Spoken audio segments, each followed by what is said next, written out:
System of a Down. Is the band haunted by its own name? Back in 1994, Serj, Tankian, and Daron Malakian formed what would become one of the darkest, most complex forces in rock music. Named from a poem Malakian wrote called Victims of the Down, they went with system to signal something larger, an all-encompassing rage against the machine. From the very start, this band was setting up a legacy to make listeners question everything. The four members, Serj Tankian, Daron Malakian, Shavo Odagian, and John Dolmayan, drew on a swirl of musical influences, from hardcore punk to Middle Eastern melodies, creating tracks that are as chaotic as they are meticulously crafted.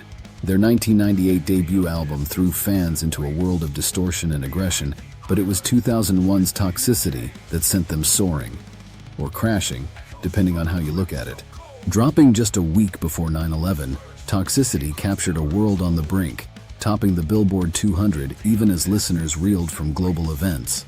Then there's Chop Suey, the song that became a cult anthem with its twisting lyrics and frenetic structure. Originally called Suicide, its title was changed under record label pressure.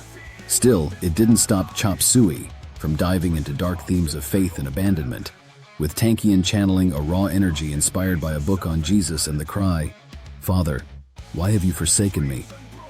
It became the song that fans couldn't let go of, a song that feels like a scream and a whisper all at once. Aerials took us further down the rabbit hole, a haunting meditation on losing oneself to conformity. It's both a warning and a mirror.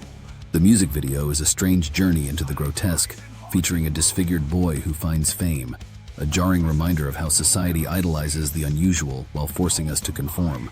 This track went platinum and earned the band another Grammy nomination, though they lost to Foo Fighters.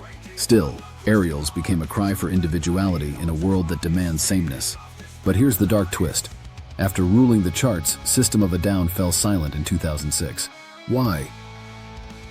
Tankian wanted out.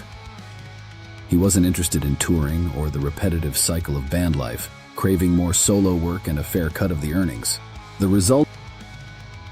A decade-long hiatus, with Tankian releasing Elect the Dead and other solo projects, while System of a Down faded into the background. Yet fans kept coming back, clinging to the idea that they'd reunite. And the band did reunite, for tours at least. But the music? System of a Down remains a mystery, a force that seemed unstoppable, but was brought down by internal conflicts, creative differences, and the tension between individual freedom and collective identity.